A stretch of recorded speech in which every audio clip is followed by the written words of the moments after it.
ബലൂചിസ്ഥാൻ എന്ന് പറയുന്ന ഒരു പുതിയ രാജ്യം കൂടി നമ്മുടെ ഏഷ്യയിൽ പിറവികൊള്ളുമ്പോൾ അസിം മുനീറിന്റെ ഒരു പ്രസംഗം ഇപ്പോൾ വളരെയധികം ചർച്ചയാവുന്നുണ്ട്. അതിന്റെ ദൃശ്യങ്ങൾ ഇവിടെ വെക്കാൻ കഴിയില്ല, പക്ഷേ യൂട്യൂബിലും ഫേസ്ബുക്കിലും ഒക്കെ അത് അവൈലബിൾ ആണ്. ഞാൻ അതിനകത്ത് അദ്ദേഹം പറഞ്ഞ കാര്യങ്ങൾ പറയാം. ബലൂചിസ്ഥാൻ എന്ന് പറയുന്നത് പാകിസ്ഥാന്റെ അവിഭാജ്യ ഘടകമാണ്.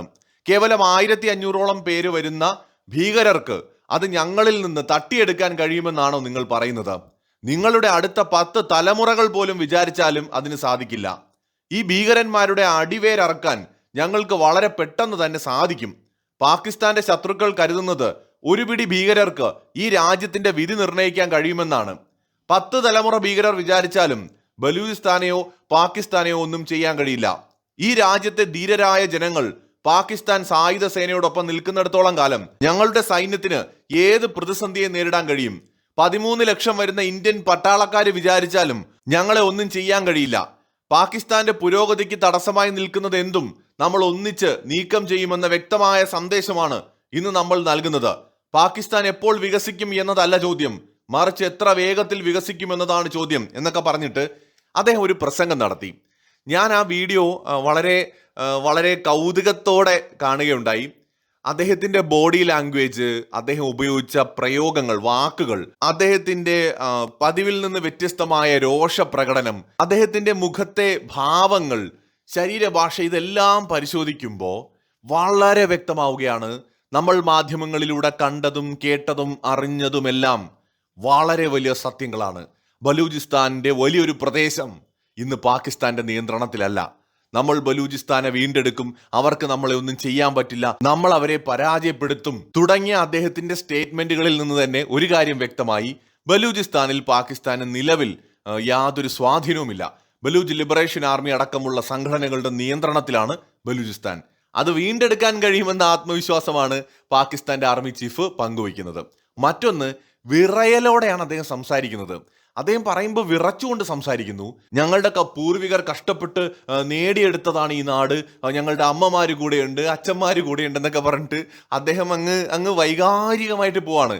അദ്ദേഹത്തിന്റെ ശരീരഭാഷ വ്യക്തമാക്കുന്നത് കടുത്ത മാനസിക സമ്മർദ്ദത്തിൽ നിന്നുകൊണ്ടാണ് അദ്ദേഹം സംസാരിക്കുന്നത്. അദ്ദേഹം വളരെ ഭയപ്പെട്ടിരിക്കുന്നു.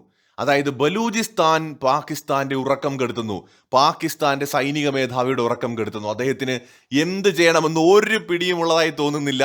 ബലൂചിസ്ഥാൻ ഒരു സ്വതന്ത്ര രാജ്യമായിട്ട് മാറുന്നതിനെ തടയാൻ ചിലപ്പോൾ പാകിസ്ഥാൻ സൈനിക മേധാവിക്ക് കഴിഞ്ഞു എന്ന് വരില്ല.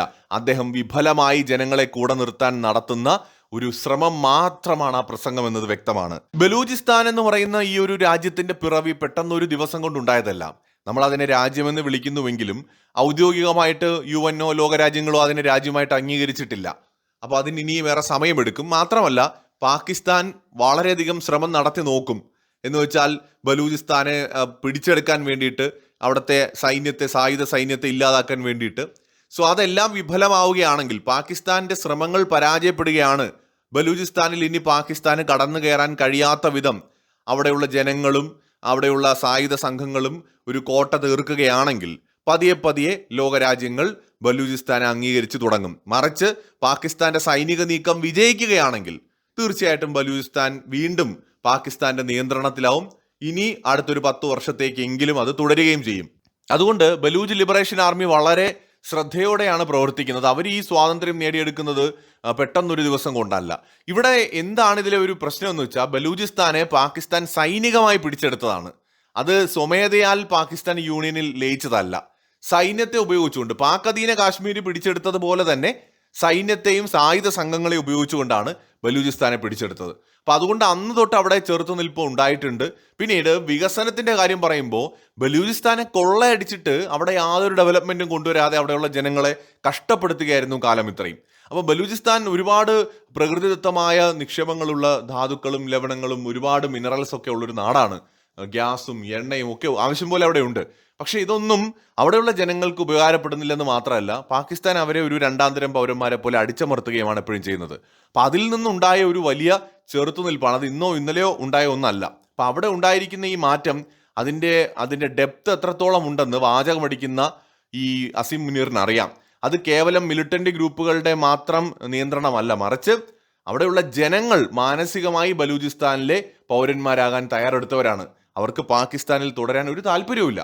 അപ്പൊ അതുകൊണ്ട് പാകിസ്ഥാന് ബലൂചിസ്ഥാൻ മിക്കവാറും എന്നേക്കുമായി നഷ്ടപ്പെടാൻ തന്നെയാണ് സാധ്യത. അസിം മുനീർ വികാരത്തോടെ വളരെ വൈകാരികമായി സംസാരിക്കുകയാണ്. അദ്ദേഹത്തിന്റെ ശബ്ദം ഇടറുന്നുണ്ട്. ഒരു ഘട്ടത്തിൽ അദ്ദേഹം കരയുകയാണോ എന്ന് പോലും തോന്നിപ്പോയി അദ്ദേഹം സംസാരിക്കുന്നത് കേട്ടപ്പോൾ. അപ്പൊ അദ്ദേഹം വളരെ രോഷാകുലനായി സംസാരിച്ചു തുടങ്ങിയിട്ട് അവസാനം അദ്ദേഹം അങ്ങ് വല്ലാതെ തൊണ്ടയൊക്കെ ഇടറി അങ്ങ് അങ്ങ് അങ്ങ് വിഷമിച്ച് നിൽക്കുകയാണ്. അപ്പോ ഇതിൽ നിന്ന് വ്യക്തമാണ് ഇത് വലിയൊരു പ്രശ്നമായിട്ട് അദ്ദേഹത്തിന് മാറിയിരിക്കുന്നു. ബലൂചിസ്ഥാൻ കാര്യം നിസ്സാരമല്ല. മറ്റൊരു വീഡിയോയുമായി വീണ്ടും കാണാം.